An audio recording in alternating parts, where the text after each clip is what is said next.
Hello, I'm Waqar Rizvi, and this is Scope coming to you today from the Pakistani capital, Islamabad. In our first segment of today's show, we're going to discuss continuing Iran-US tensions, but I'm going to focus a bit on Iraq today because the Iraqi Prime Minister, as you well know, a number of days ago said that he did receive a signed letter from a US general saying that US troops would be leaving the country as the Iraqi parliament has requested it to do so. I'm going to add on to this as well, the latest news, of course, coming out of this region, and that's specifically about the Ukrainian plane which has gone down in Iran. It's important to discuss that because now the accusation is supposedly that an Iranian missile hit that plane, and that's why it came down. Why exactly would Iran want to bring down a plane, especially at this time of heightened tensions? Let's discuss both of those issues together, if we can, with our expert panelists. We're joined now by Hans-Jakob Schindler, who is a former German official working on and having served in Iran between 2005 and 2011. He's joining us now from Manhattan in New York. We're also joined by Polina Vyronos Aniftou, who is a PhD candidate in Iranian foreign policy. She's joining us now from Nicosia in Cyprus. Polina and Hans-Jakob, thank you both for your time today. Polina, let me start with you, and let's firstly talk, if we can, about Iraq, because that's an important aspect, isn't it? The Iraqis have said the U.S. forces should leave. That's according to the Iraqi parliament. That's something that, as you well know, the Iranians want as well. The Iranians want U.S. troops out of the region as a whole. Will it actually happen, do you think? Well, actually, let's say first that what's going on with the United States since 2003 is quite paradox for the whole region. Actually, I come from Cyprus. I live in Cyprus. We are, let's say, far away from the whole events. But there are a lot of people here in Cyprus that now they're afraid that the United States, they will escalate the terror in the region. Let's say that I'm quite positive that we're going to have many changes in Iraq from the side that Iran has built a very good axis from Lebanon to Yemen. So actually is the power that has supported first Assad for the last 10 years during the civil war, at the battles against ISIS as well. And now we see that the Iraqi government that is pro-Iranian actually, and the new government that is going to come after the elections probably is going to be pro-Iranian. Hans-Jakob, I wanted to ask you, what do you make, Hans-Jakob, of the possibility of American troops that is leaving this region? I mean, if we're looking at the numbers of those troops in this region, it seems doubtful that the Iraqis who voted in parliament for American troop withdrawal, as well as the Iranian wishes for that to occur, that seems quite unlikely, isn't it? Yes, I would say it's very unlikely. I mean, obviously, it was clear that the pressure on America to leave Iraq that was already building up over the last couple of months would increase after the killing of General Soleimani and the Iraqi militia leader, because also not just General Soleimani was killed, but also a very significant leader of Iraqi Shiite militia died. Therefore, it was no surprise that the Iraqi parliament made this resolution. But this resolution is also not very binding. And the Iraqi government, as many other regional governments, really do depend on international security assistance, in particular from the United States. And not only to fight ISIL, but also to deal with piracy, to deal with smuggling, to deal with sanctions implementation. So it's very unlikely that there is a complete withdrawal. I think what is happening right now is we see a security arrangement that will reduce unnecessary personnel, US personnel within the region. There was the announcement of the counter-Daesh coalition that they would temporarily relocate their headquarters to Kuwait. But these are security measures because everyone does or did expect so far a regional destabilization with a mutual tit-for-tat between the US and Iran. Now, if that can be stopped, I think also these this kind of relocation efforts will be stopped. Yeah. Okay, let me add another voice to this conversation. We're also now joined by Nina Bertie, who is a political journalist. She's been published in Newsweek, NBC, Rolling Stone, Medium.com. She's also a best-selling author, most recently of Golden Handcuffs, The Secret History of Trump's Women. She's joining us from New York as well. Nina, as always, we appreciate your time here in Scope. Nina, what are your thoughts about the Iraqi parliament's vote on U.S. troops leaving, that letter that was initially signed and sent by a U.S. general saying something to that effect, that U.S. troops would, in fact, leave Iraq to an extent, of course? That would be a dream come true for Iran. Will it actually occur, do you think? Well, the letter is quite interesting. If you read I don't read Arabic, and I haven't seen an Arabic version of it in any case here in the United States in the newspapers. But if you read the Washington Post sort of day after interviews with people in the Pentagon about what happened, it does seem as though somebody did write a letter to the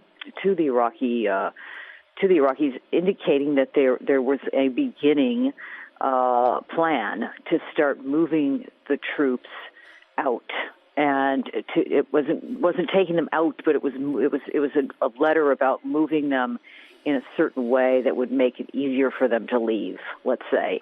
And when the Iraqi Prime Minister announced that, of course, the Americans denied it immediately, because I think one thing that the military would like is that they not be that the world not be notified of what they're doing. So I suppose that may be what the confusion is. But so I think that they're certainly moving them around. But whether the United States is ready to pull back, the empire, the empire that it's got going in the Middle East is, this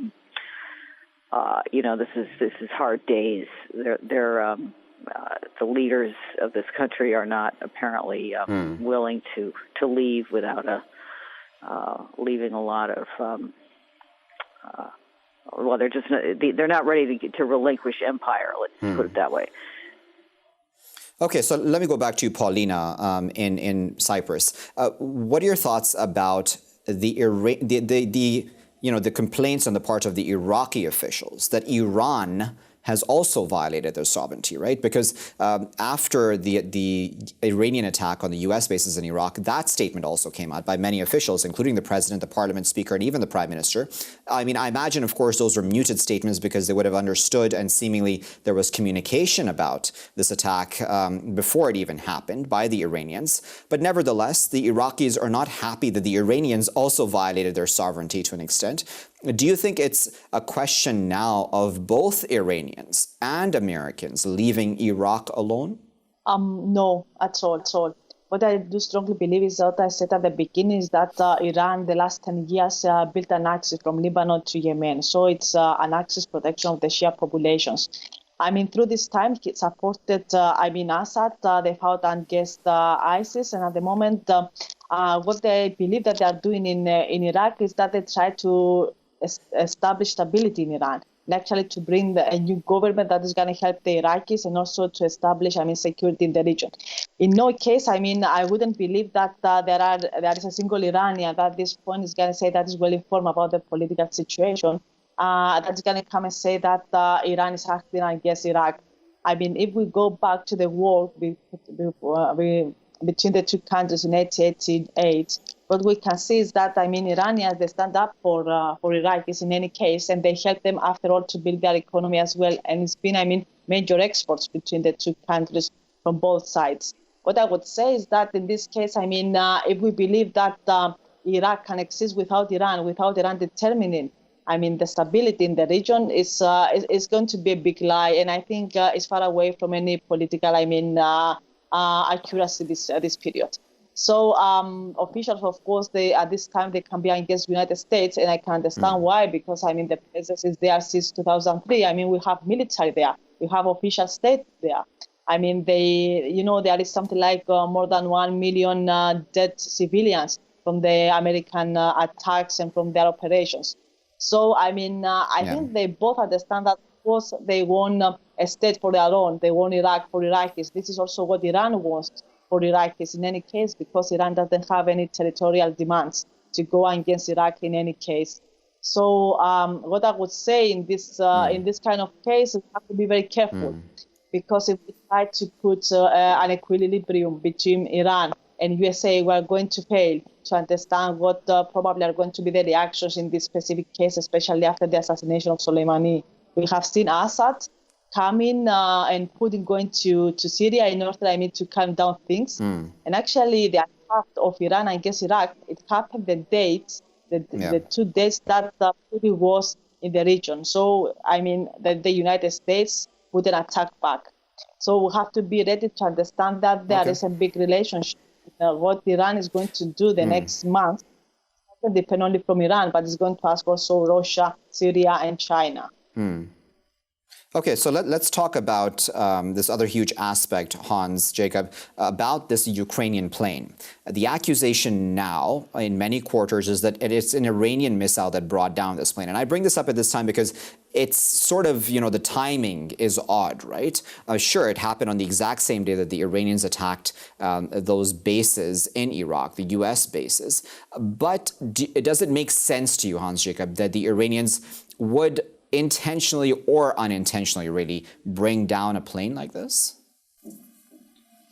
Well, first of all, if the version that seems to be more and more confirmed by video evidence and another evidence is correct, that it was brought down by a surface-to-air missile from Iran, then I would definitely not think that Iranians would intentionally shoot down an airplane where more than half the passengers are actually Iranian citizens. There is a video, as you may be aware, that does show something hitting that plane in mid-air, and two things from the ground being fired at the airplane. So I think the version that this is just a mechanical failure is a face-saving measure that the officials in Iran put forward. But that video is really, really concerning. Obviously, this was a night of extremely high tensions. The Iranians must have expected that there will be an immediate response from the United States, as many people around the world did assume that the Trump administration would immediately, without announcing it, fire back. And so, there seems to have been a very, very tragic mistake being done by the Iranian air defense forces here. I don't think the technical failure issue is going to be in any way substantiatable, given the increasing evidence that there was something coming from the ground that hit the plane.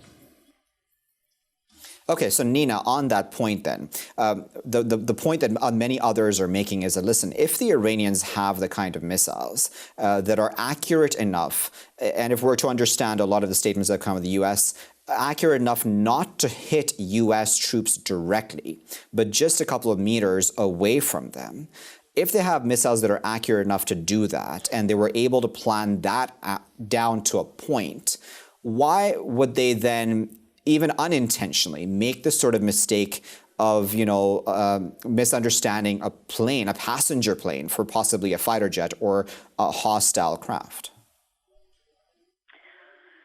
Well, first of all, as an American, I am, deeply, deeply sorry that this happened, because I think that this is this downing of a passenger plane, whether or not it was the Iranians, is directly due to the provocation of Donald Trump drone assassinating Soleimani. It's a horrific tragedy. To your question, I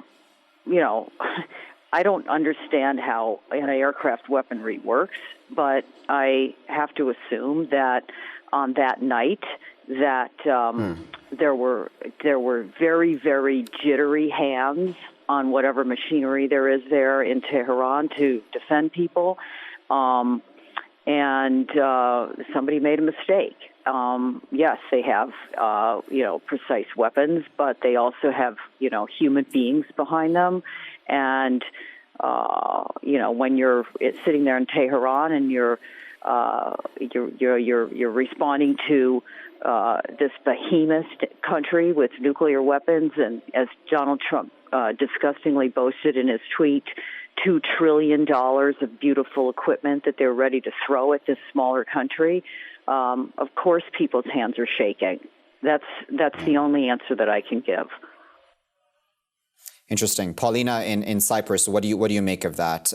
Was this human error? I know that obviously there needs to be a proper investigation done, but we're all guesstimating here, certainly. We're trying to understand what happened here. This is a huge tragedy to occur, especially in this time of high stress. But what do you think may have occurred? Should we believe the Iranians on what they're saying, that this is technical failure, engine failure, or is it, as the Americans and even Canadians are now saying, that there was a missile that hit the plane? But actually, we should wait the experts to give us an answer of that. Certainly, I was not much fan of the response and the declarations of the Canadians that they came to say that the airplane was hit by Iranians.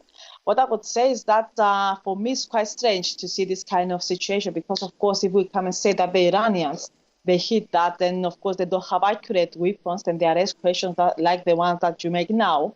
For them, it's going to bring them in a very non-trustable situation. They are not going to be loyal how they are supposed to deal with their nuclear program. So I strongly believe that, we have an airplane by Ukrainian Airlines. It's not Russian Airlines, for example. We have Ukrainian Airlines. It's something that is an ally of the United States. Something if it's going to happen to an ally is going to be, forgiven by the other ally in this kind of case.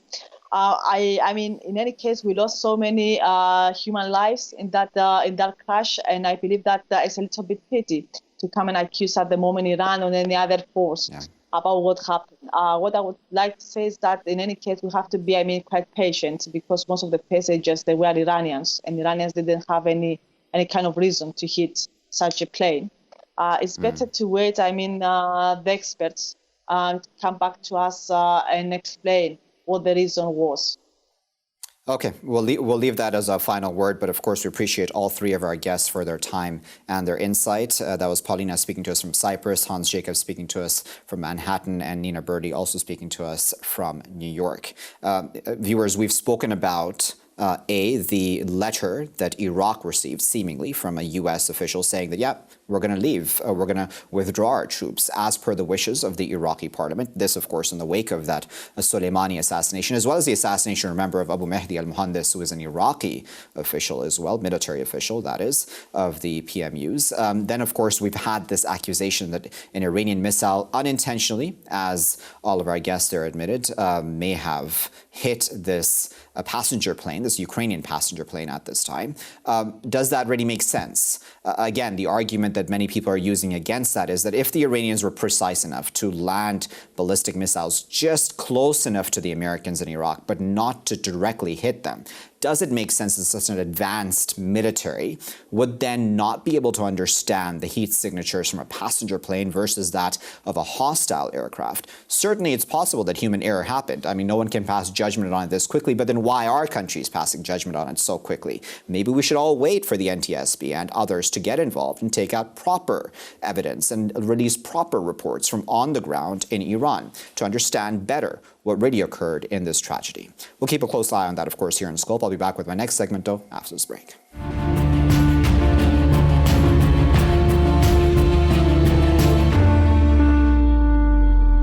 Welcome back, viewers. You're still here in Scope with me, Waqar Rizvi. In this segment of the program, we're going to discuss a Pew Research poll which came out before Donald Trump approved that assassination of Qasem Soleimani, the Iranian general. That survey showed that many world citizens disapprove of Trump's global and foreign policies. This we can talk about, of course, trade tariffs and, of course, other such policies as well. But most importantly, a lot of people were also in disagreement of the United States walking away from the Iran nuclear deal also. Upwards of 37,000 of those participants were in disagreement over the walking away of the United States from that nuclear deal, which many people would say is to blame for the situation that we currently find ourselves in right now in the Middle East, and especially the U.S.-Iran tensions as they played out vis-a-vis Soleimani's assassination and otherwise. Let's discuss that a bit further. We're joined now by Guy Burton, who's joining us from Belgium. He's an adjunct professor of international relations at Vesalius College and is also visiting fellow at the Middle East Center at the London School of Economics. Also joining us from Washington, D.C. is James Patterson, who's a former U.S. diplomat, life member of the American Foreign Service Association Republican National Committee. He's also a former elected official and worked at the Republican National Committee during the Clinton impeachment. Guy and James, thank you both for your time today. James, let me start with you. Is it fair, do you think, to question whether Donald Trump really knows what he's doing when it comes to U.S. foreign policies?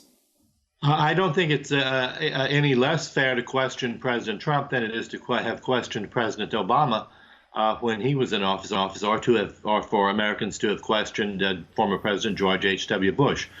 We all have the freedoms to question our leaders, And people do that regularly in the press and in conversations. And President Trump, regarding the Global Citizen Survey, President Trump has said a number of times he's president of the United States, not president of the globe. And his decisions are simplified when he makes decisions that are in the interest of the United States. And so the decision to pull out of the nuclear deal, which was a deal between the Obama administration, the United Nations, and Iran, was based on the fact that Iran was never in technical compliance with the treaty or with the agreement. I guess the question I'm asking, James, do you think the U.S. is safer under a president like Trump, who, as you well know, whether we like it or not, does things differently from previous presidents? He doesn't have the same sort of political experience necessarily, so he comes at a lot of these issues in a politically incorrect fashion, if I may use that term. Is that fine with you, and do you think that he is still working genuinely to better U.S. homeland security? Yes, I do believe Americans feel that he is working to better the United States homeland security. And I think Americans do feel safer when they have a leader who is interested and concerned about the fundamental security of the country, whether it's border protection or whether it is threats from for other foreign countries. Guy, I wonder where your thoughts are on that. As I'd put to James as well, Donald Trump is a different kind of U.S. president, certainly, than previous U.S. presidents. Is it fair to question his credentials when it comes to his understanding of foreign policies, or do you think he is genuinely putting America first, and that's why we're seeing this sort of different approach? Well, thank you very much for having me on the show again, Waqar. And yeah, I would, based on what James has just said, I mean, Donald Trump is effectively the president for the United States. But I think the interesting thing was looking at this research, which looks at how other countries react and respond to America. And I think it's interesting. You need to distinguish between, on the one hand, sort of opinion and favorability towards Trump, and opinion and favorability towards the United States. And what we're seeing in that research that Pew has published is that the ratings for Trump seems to be quite low, although that varies from country to country, but somewhat lower for Trump as opposed to the United States. I think what's interesting is looking at which countries have a particularly low opinion of the United States, of Trump, versus those that have a much more favorable opinion. Countries in Western Europe, those that have perhaps have more sort of interaction with Trump when it comes to particular policies like the JCPOA on Iran. So we're thinking about the UK. Let me go to you, James, for the moment. James, wouldn't it be fair to say that, sure, Donald Trump is just the president of the United States, and we don't need to judge him on how other countries' citizens necessarily feel about him, but it was the U.S. government itself which has always touted the importance of globalization, its allies around the world, its connections, its image in other people's eyes. It's even spoken about winning the hearts and minds of people. As you well know, Donald Rumsfeld speaking about how Iraqis would theoretically receive U.S. troops, regardless of whether that came true or not. It seems that has been a priority for past U.S. administrations. Why is that not a priority for this administration, and should it be? I think it's a different approach to globalization. You talked about the United States being in favor of globalization. It's not an issue that President Trump has spoken consistently in favor of because of the biased trade deals that he has spoken about, where the United States is relinquishing employment and relinquishing sectors of its economy to other countries on the prospect that eventually the trade deals benefit the United States.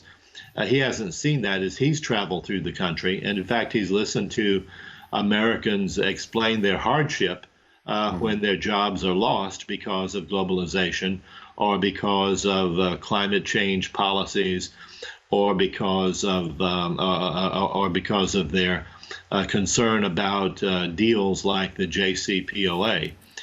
I can understand why Western European countries and Western European leaders may think poorly of President Trump because those countries are a part of the North Atlantic Treaty Organization, NATO, and President Trump has made it a priority that these countries commit to pay their commitment to NATO, and the United States should not pay it for them because they're profitable nations with money to make their payments according to their commitments.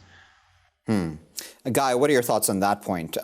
It would be important to obviously also bring in the Middle Eastern countries, right? Even U.S. allies, traditional U.S. allies, have sort of been taken aback by this president's approach. And I'm talking about the U.S., these governments. I'm not even talking about the people of those respective countries. Is that a good thing that Trump is sort of shaking all of this up? Well, certainly when Trump first got elected in 2017, there was quite a bit of enthusiasm. They saw him as their man and someone that could really sort of challenge Iran, for example. But what we've seen in the last week or so since the killing of Soleimani is a much more measured response from some of those governments, a wariness and a concern that this could escalate, and they've been wanting to dial this back somewhat.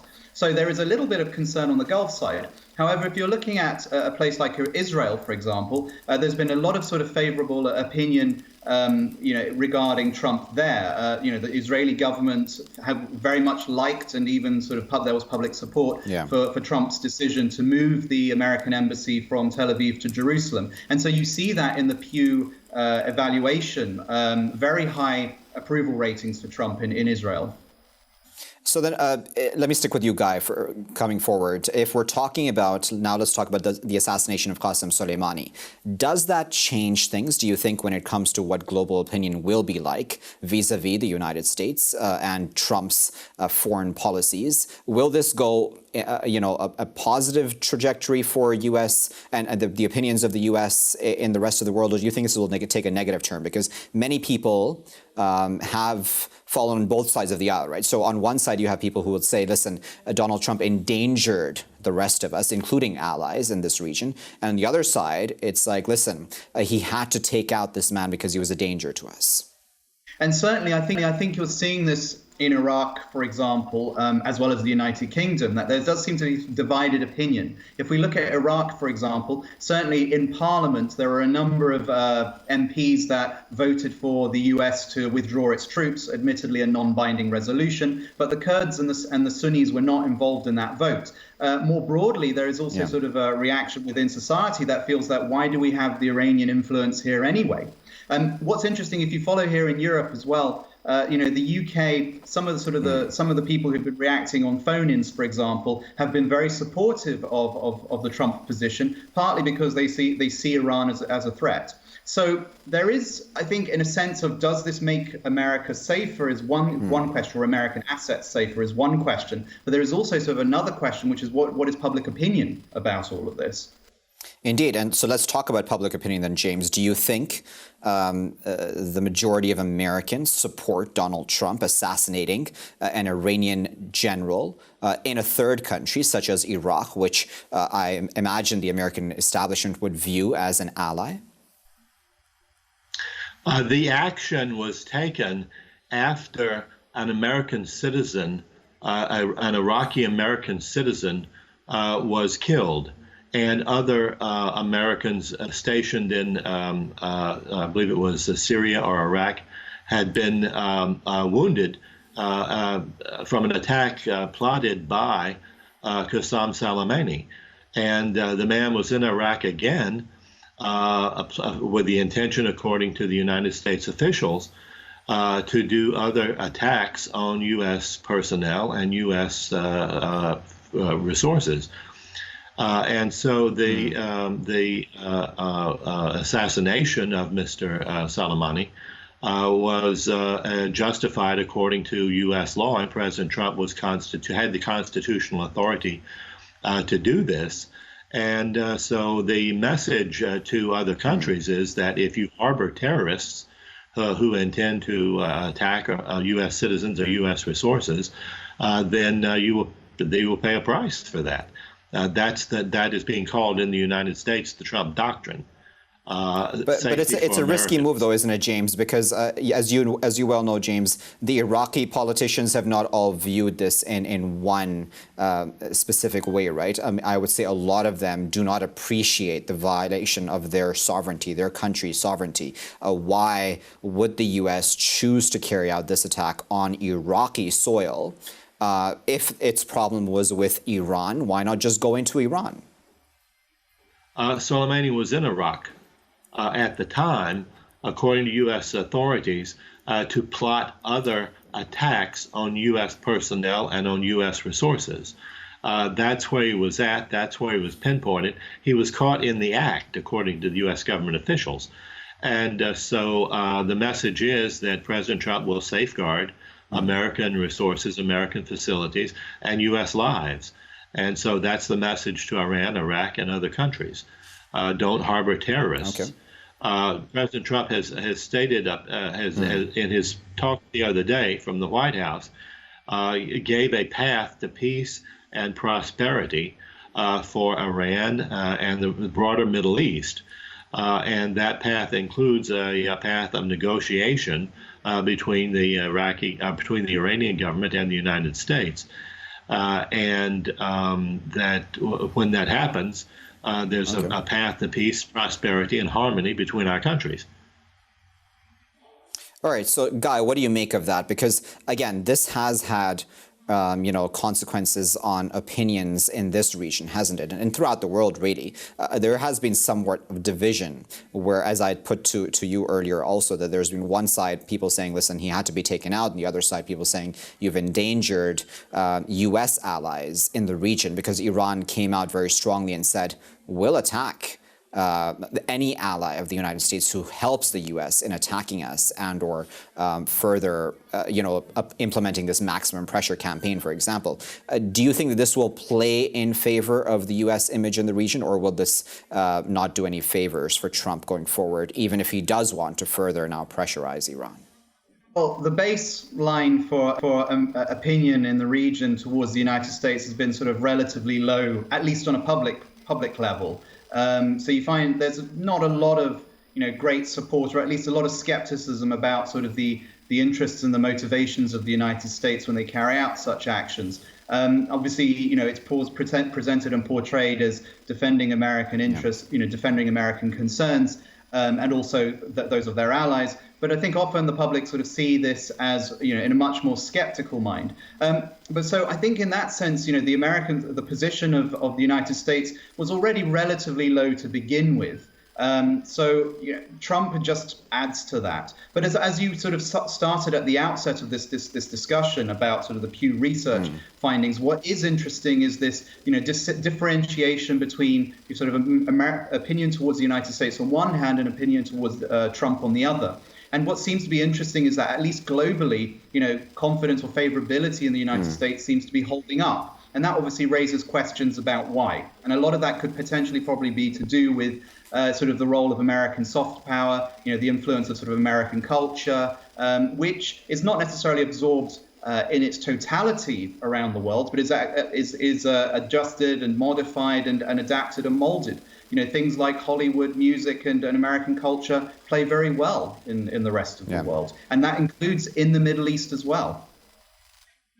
Very well. We'll leave that as a final comment, but of course we appreciate both Guy and James for their time and providing context to this discussion for us. As I said in my introduction to this segment, the Pew Research poll did take place before the assassination of Qasem Soleimani, so we'll need to look at polls after this assassination and, of course, the consequences and reverberations throughout this region, especially the Middle East I'm speaking about specifically, and how then people in this region and the rest of the world will view that. Those polls, no doubt, are probably taking place as we speak right now. But nevertheless, this poll itself found that Donald Trump is the most disliked global leader.